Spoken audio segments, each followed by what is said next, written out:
fool. You believe your techniques and parlor tricks can overtake my AI? You only know how to run. You've only learned a piece of the puzzle. See but not do. You've mastered nothing. Who is the master? Turn their moves against them. I said, who is the master? Predictability is their weakness. Who is the master?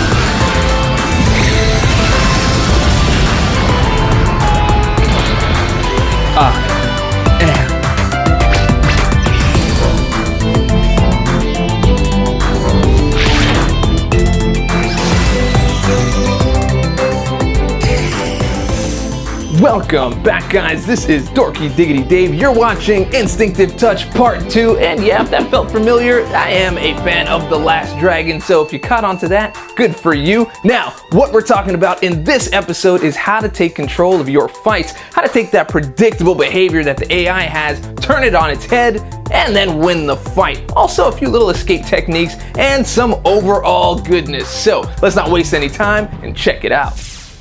Before we get started, make sure that you are subscribed to all the dorky diggity goodness on the channel, and if you want to see more, click on that notification button. Now enjoy the video. Combo interruption. We're going to concentrate on how we can break into the opponent's combo. Now, as we saw in part 1 with strike matching, we were able to match the last or first hits of either a medium or a light attack to find our openings. And you also saw how we were able to use the action point to create a shallow evade to avoid gaining a buff from dexterity. Now, with these skills combined, we make Captain Planet! I'm just kidding. But we do get an awesome new skill. The sidestep.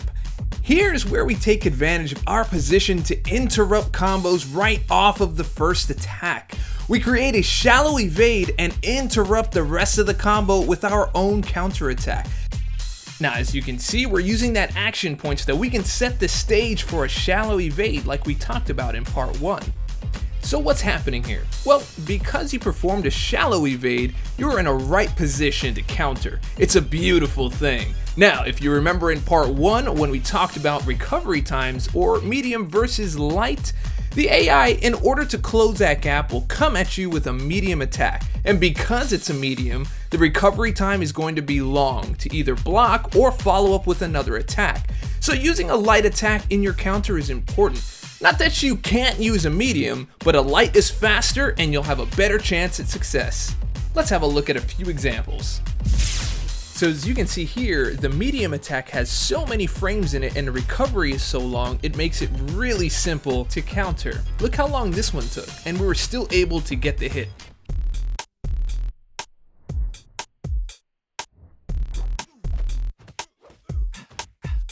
Now, as you know, there are champs with varying reachability, and this is important to know how your champ reacts with another. But for this tutorial, I'm going to concentrate on the one that's the biggest pain, and that is the leg up champs. These champions' movements change the hitbox so radically that someone like Luke Cage can't even get in on them consistently to counter. He doesn't move forward enough, and Captain Marvel in this case shifts that hitbox at the most crucial moment, denying you the collision necessary to register the hit. Now, outside of this, with another champion like Winter Soldier, the hitbox works as you would expect and the timing is the same, it's just that one registers and one doesn't. Now, if you're crafty enough, you can switch to medium attacks to close the gap, but that's not an easy one to do consistently as it requires some very exact placement to make that happen. And as you can see here, a slight deviation will get you comboed Into oblivion. Just take a look at how each of these champions of increasing reachability handle her, as opposed to Luke Cage. Personally, I think this needs to be looked at, but that's probably a whole other video. Now, as I mentioned earlier, I like to use the light attack because it's faster, but there will be times where you have to use a medium, and this really comes with testing out champs and brand new champs depending on how they attack. So for example, taking a look at Iron Man Infinity War, his medium attacks stop short and then the repulsors take over, which keeps his hitbox too far away to react with a light attack. So in this case, we'd have to switch to medium. So it would be just knowing when you have to make that switch, and that really only comes with practice. So now that you understand shallow evades, you understand sidestepping, now I give you banking. The wall previously was something people were afraid to be up against, but the wall is your friend. It creates an artificial shallow evade even when you deep evade a medium attack, and yeah, it works every time. Iron Man Infinity War, no problem. Short range Luke Cage, no problem. Unstoppable Rhino, easy peasy. However, you do have to time that unstoppable to make sure that you're hitting him outside of the buff so you don't get comboed Into oblivion. Speaking of unstoppable, if there is an actual timed unstoppable buff, this doesn't work very well, especially against someone like Juggernaut or Unstoppable Colossus. Also, the aspect of war this does not work well with because you can't intercept it right off of the wall. I mean, if you time it real well, you might, but mostly not. Just stick to the action point. I wouldn't suggest this as a replacement for intercept, but more as an alternative if you're in the right situation. The work to travel across the stage just to get an opening is counterproductive and dangerous, as the AI is known to insta-pounce you if it deems it. That's also my word. Here we go. Take a look at this footage here, and as you can see, I'm not doing so well in this fight. I'm off rhythm and in desperate need of a turnaround. Well, here is a clutch bank off the wall, and it turns the tables for me quite nicely. If you're already close to the wall and you want to get an easy opening, this also works well. But again, trying to travel to the wall for that express purpose will most likely cost you in the end rather than be an advantage. Taunting. Once people started seeing me punch the air, they would ask, "Dave, what is this? Dave, why do you punch the air? Is this necessary? It doesn't look like it makes any sense." I assure you, there's a method to the madness, but first, let's talk instant counters. Have you ever been at that Mexican standoff and you make a move and the AI just insta counters you, or launches a special that feels like you're the one who activated it for them? Yeah, we all have. And we all hate it. It's one of the main reasons I chose to focus on light attacks over mediums in part 1.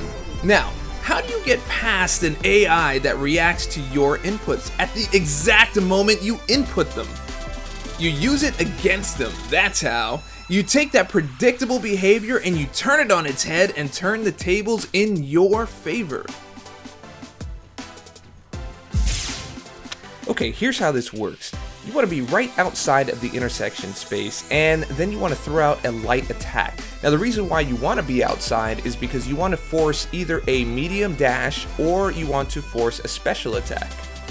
Now notice as soon as I threw out this light attack, the AI pounced right on it. And so we're taking advantage of this instant counter nature that the AI has. So as you can see, I've already recovered from that light attack. I'm able to dex out of the way, and check out what I'm going to do here. I'm going to go ahead and reset up that space, and I'm going to toss out another light attack. And the hope here is that we're going to bait that special and create the opening. And as you can see, the insta-counter nature of this AI did not disappoint. We were able to bait out that special, and we were able to get our combo in. Now let's revisit the intersection space here. As you can see, I'm getting comboed into oblivion, but that is because I am inside of the intersection space. And as you can see, the way the AI reacts to that is a lot different. You might still get a medium attack, but most likely you're going to get a very swift light attack as a counter to your face. Keeping an eye on the power bar of your opponent is very important, because then this way you know when and when not to throw out these taunts. If you just do it automatically without thinking, it's very easy to get clipped. So awareness is the name of the game right here. Here are some ways that I use taunting. These are just some of my techniques. I'm pretty sure you'll come up with your own, but these are just a few of my favorites. Okay, this first one is the deep taunt. This is a deep evade followed by a taunt, and I usually use this to try to bait out a special. Let's take a look. Okay, so deep evade, and while he's still recovering, I'm going to throw out a taunt, and it's very important to see that he has a special ready to go. Without the special, you're more likely going to get a light attack, as you saw in the earlier example when we were inside of that intersection space. And here's another example, just because. Next one is tauntception. So once you've taunted with your light attack, if the AI comes at you with a medium dash, you can intercept them with either a light or a medium attack. So you get it? You taunt and then intercept. It's tauntception. The thing is, you need to remember where you are in your combo. So if you burn a light attack, you just have to remember that you have one less attack to use in your combo. Be careful with this one though, because if the opponent has a special ready and you rush in with a dash attack, you run the risk of being intercepted with a special.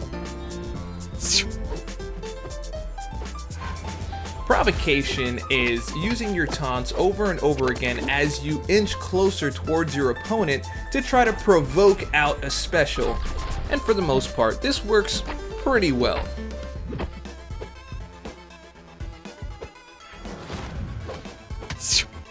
After finishing a combo, if you dash backwards and taunt, if the AI comes at you with a medium attack and you dash back once more, that gives you a sidestep. So I just figured I'd combine the names and call it the taunt step. The beauty here is we're not waiting for the AI to react here, we made them react, which puts you in control. Very, very big and important difference here.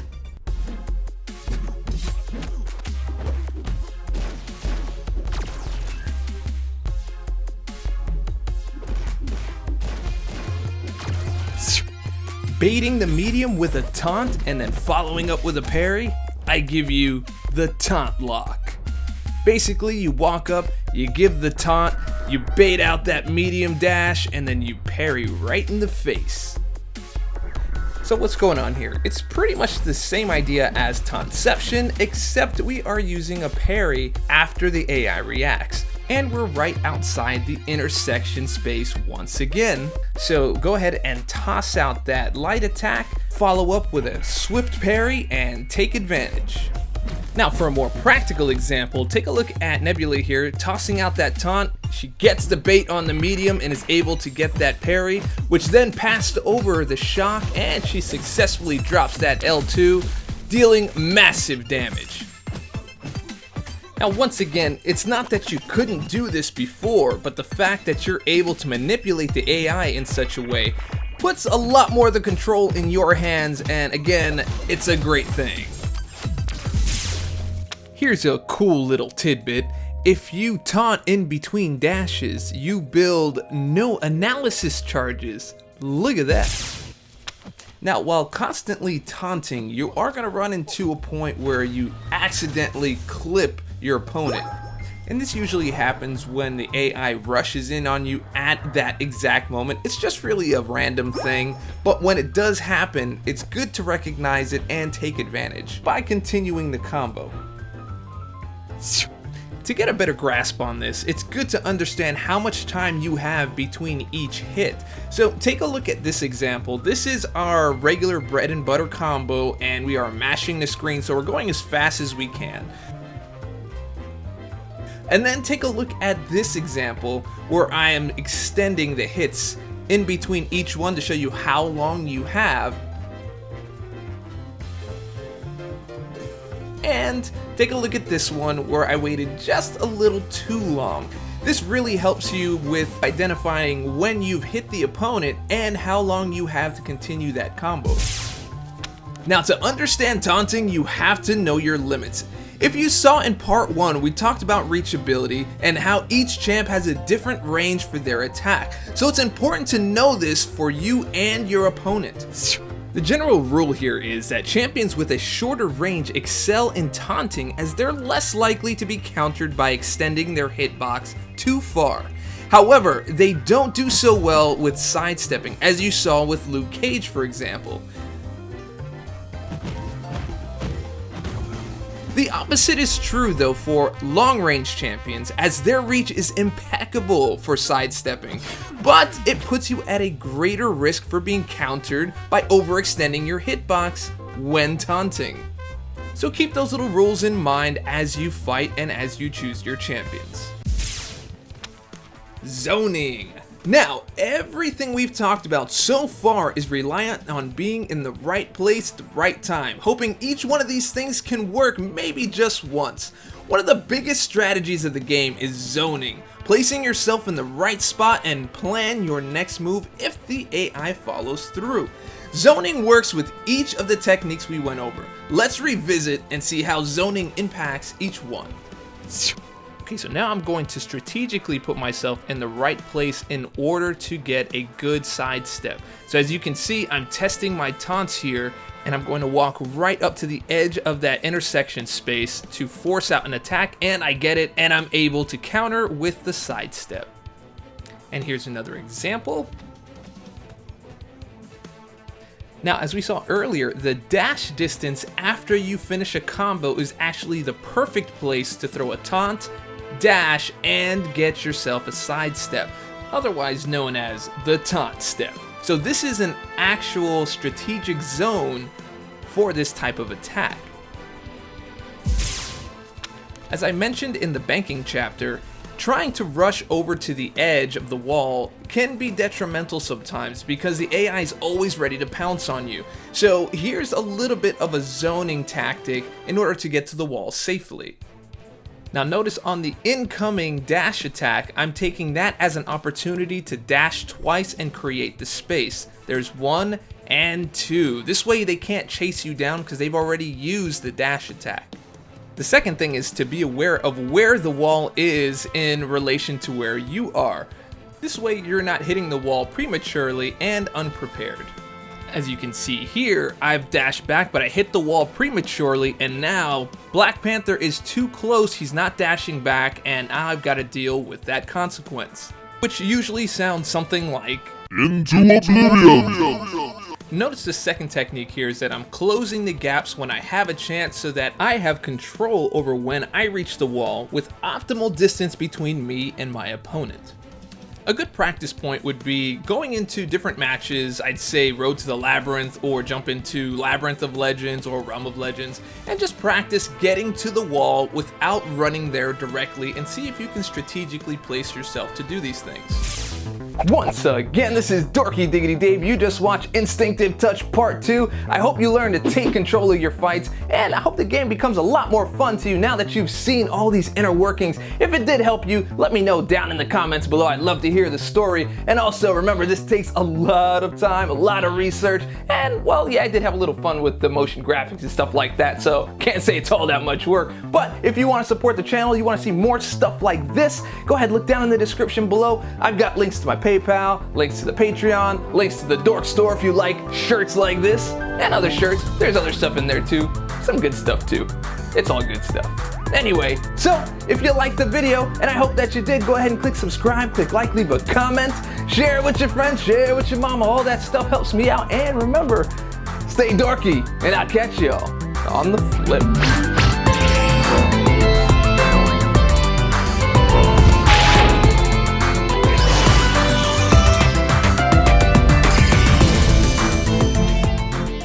Search within yourself to find what is not there.